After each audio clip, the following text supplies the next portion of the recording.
GVM sir படத்துல மட்டும்தான் பார்த்ததுமே காதல் வருமா? இந்த ரெசிபியை ஒரு டைம் டேஸ்ட் பண்ணி பாருங்க, மெர்சல் ஆயிருவீங்க. பிரியமானவர்களுக்கு பிரியமான வணக்கம். வாயில வச்சதுமே கரையிற மாதிரி டேஸ்டியான ஒரு பால் பொங்கலும் அதுக்கு ஜம்முன்னு பல நாட்டு காய்கறிகள் போட்ட குழம்பும் எப்படி செய்யறதுன்னு பார்க்கலாமா? அதுக்கு இதுல 2 கிளாஸ் பச்சரிசி எடுத்து நல்லா கழுவிட்டு ஒரு ½ அன் ஹவர் ஊற வச்சு எடுத்துக்கிட்டேன். இப்போ இதை குக்கர்ல சேர்த்துட்டு 1 டம்ளர் அரிசிக்கு 1 டம்ளர் பாலும் 5 டம்ளர் தண்ணியும் ஆட் பண்ணிக்கோங்க.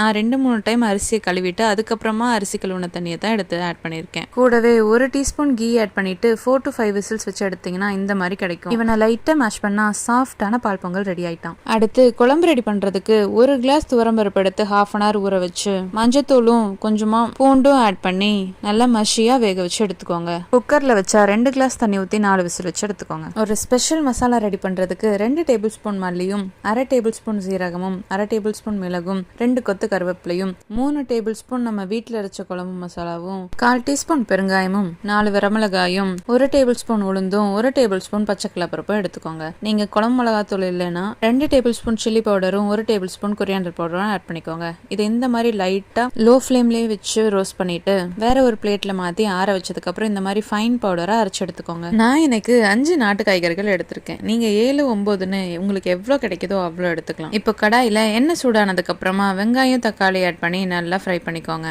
அது வதங்கினதுக்கு அப்புறமா நம்ம கட் பண்ணி வச்சிருக்க வெஜிடபிள்ஸ் ஆட் பண்ணிக்கோங்க. சீக்கிரமா வெந்துற வெஜிடபிள்ஸை கொஞ்சம் பெருசா கட் பண்ணீங்கன்னா எல்லாம் ஒன்னா வெந்து வர சரியா இருக்கும். இவன் கூட கொஞ்சம் சால்ட் ஆட் பண்ணீங்கன்னா சீக்கிரமா வதங்கிடுவான். ஒரு 3 மினிட்ஸ் வதங்கினதுக்கு அப்புறமா மஞ்சத்தூளும் தண்ணியும் ஆட் பண்ணி மூடி போட்டு இவனை நல்லா வேக விட்டுருங்க. இது நல்லா ஒரு கொதி வந்தோடனே நம்ம அரைச்சு வச்சிருந்த ஸ்பெஷல் மசாலா பவுடர் ஆட் பண்ணிட்டு அந்த ஜாரையும் கழுவி அந்த தண்ணியையுமே ஆட் பண்ணிடுங்க. இதை நல்லா மிக்ஸ் பண்ணதுக்கு அப்புறம் மூடி போட்டு மூடி நல்லா வேக விட்டுருங்க. அப்புறம் ஒரு 10 to 15 மினிட்ஸ் கழிச்சு நம்ம வேக வச்சிருந்த பருப்பை அப்படியே ஆட் பண்ணிக்கோங்க. இப்போ அவங்களை எல்லாரையும் வேக விட்டுட்டு அந்த கேப்ல கொஞ்சம் புளியை கரைச்சு தண்ணி எடுத்து வச்சுக்கோங்க. காய் ஒரு 90% மேல வந்ததுக்கு அப்புறமா அந்த புளி தண்ணியை ஆட் பண்ணிட்டு அதையும் நல்லா மிக்ஸ் பண்ணிக்கோங்க.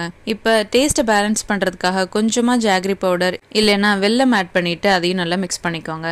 இப்போ கடைசியாக ஒரு கப் தேங்காய் பால் ஆட் பண்ணிட்டு போதும்ப்பா ஃபினிஷ் பண்ணிக்கலாமா? அது நல்லா கொதி வந்ததுக்கு அப்புறமா இந்த மாதிரி தகன்னு ஒரு தாளிப்பை ரெடி பண்ணி அதில் அப்படியே ஆட் பண்ணிடுங்க. அவன் அப்படியே கலர்ஃபுல்லாக மின்னுவான். இது வெறும் சாம்பார் தானே நினைச்சிடாதீங்க, இது அதுக்கும் மேலே. இந்த மாதிரி செஞ்சு பாருங்க. பொங்கல் அன்னைக்கு மட்டும் இல்லை, அடுத்த நாளும் இதே தான் வேணும்னு கேட்டு வாங்கி சாப்பிடுவாங்க. இன்னும் எதுக்கு வெயிட் பண்றீங்க? இந்த பொங்கலை ட்ரை பண்ணிட்டு எப்படி இருக்குன்னு சொல்லி கமெண்ட்ல சொல்லுங்க. இந்த வீடியோ பிடிச்சிருந்தா லைக் பண்ணிட்டு என் சேனலை சப்ஸ்கிரைபும் பண்ணி வச்சுக்கோங்க. அப்பதான் அப்படி அருமையான ரெசிபிஸை டெய்லி பார்க்கலாம்.